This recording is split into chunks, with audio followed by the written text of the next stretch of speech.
Hi everyone, I'm Gohar Vardanyan and welcome back to the Guitar Etudes series. Today, in contrast to the last etude that I uploaded, which was Villalobos' Etude number 1, I have something a bit easier. Today we have an etude in C major, number 13 from Opus 35 by Fernando Sor.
This etude, as I mentioned in the beginning, is a bit on the easier side compared to some of the others that I have recorded, but I wouldn't really give this to someone who's a complete beginner.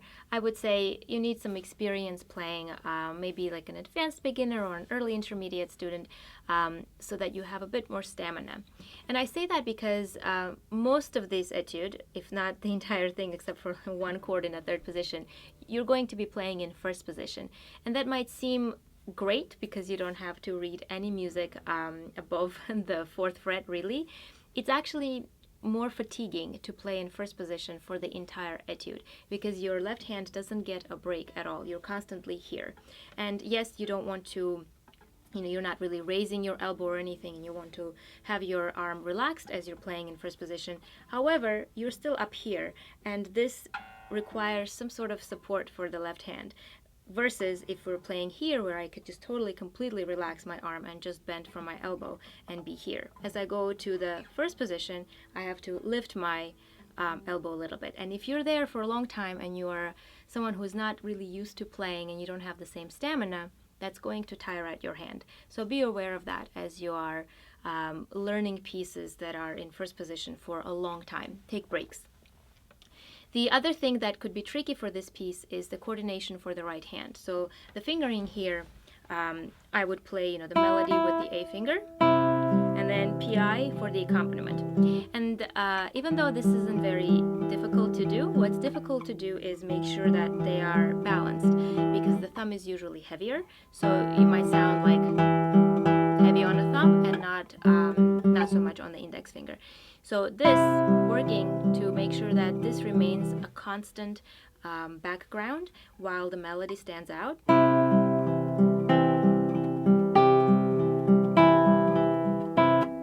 Sorry.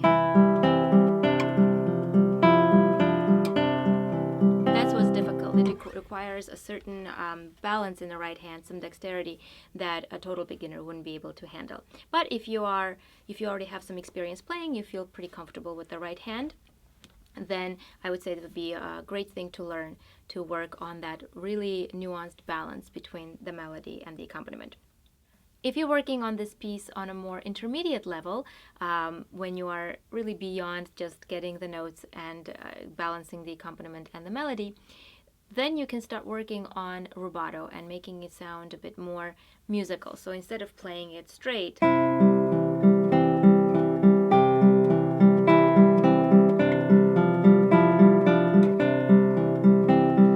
to give some life to the phrasing. So for example, what I did was stretch the downbeat here, and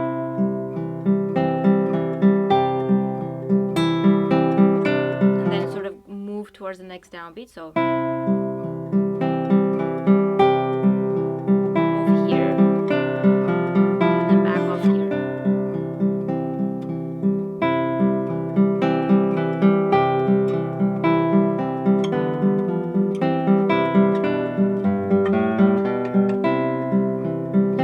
have to go with the flow of the music. If the notes are higher and you're climbing to them, most probably you're going to want to emphasize them in some way.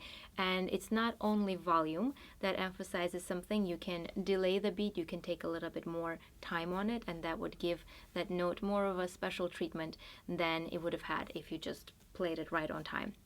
So those are some things that you can play with the timing to make it sound more interesting. And your accompaniment is actually your driving force here, because once you play the note, you can't do anything with it. But the accompaniment, that's what's going to make you speed up or slow down, increase the intensity or decrease the intensity. Even though you want to keep the accompaniment at a background level, you're still going to have dynamics in your accompaniment to be able to shape the lines. And then on one technical note for some of the difficulties that come really just at the last two lines of the piece, that's usually how it works. You learn the piece, it's all good, and then the ending is difficult. There are some transitions here at the very end that probably will give some of you some trouble. So in measure 27, what I'm doing is coming from here. You need to go to this bar. So don't worry about grabbing the whole entire chord right away. So here, what I'm doing, I'm actually grabbing the G sharp and the D, and then I'm going to add the third finger. And then after that, I'm really going to actually press the whole entire bar down in terms of full pressure so I can get the F sharp. So coming from here,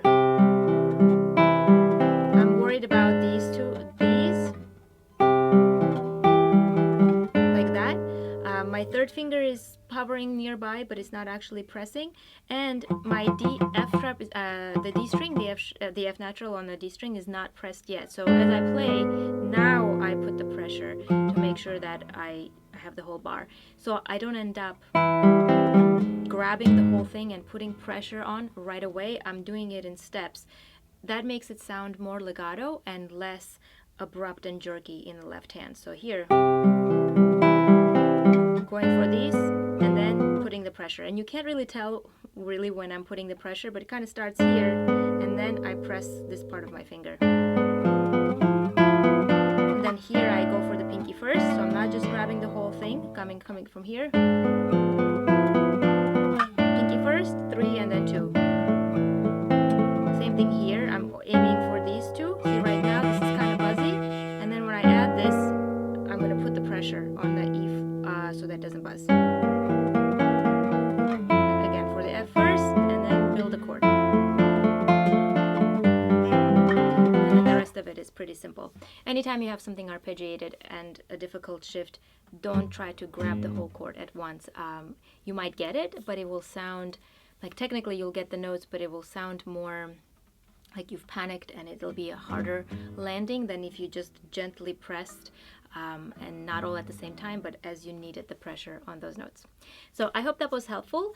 I will look forward to making another video soon, and have a good couple of weeks. Thank you for watching.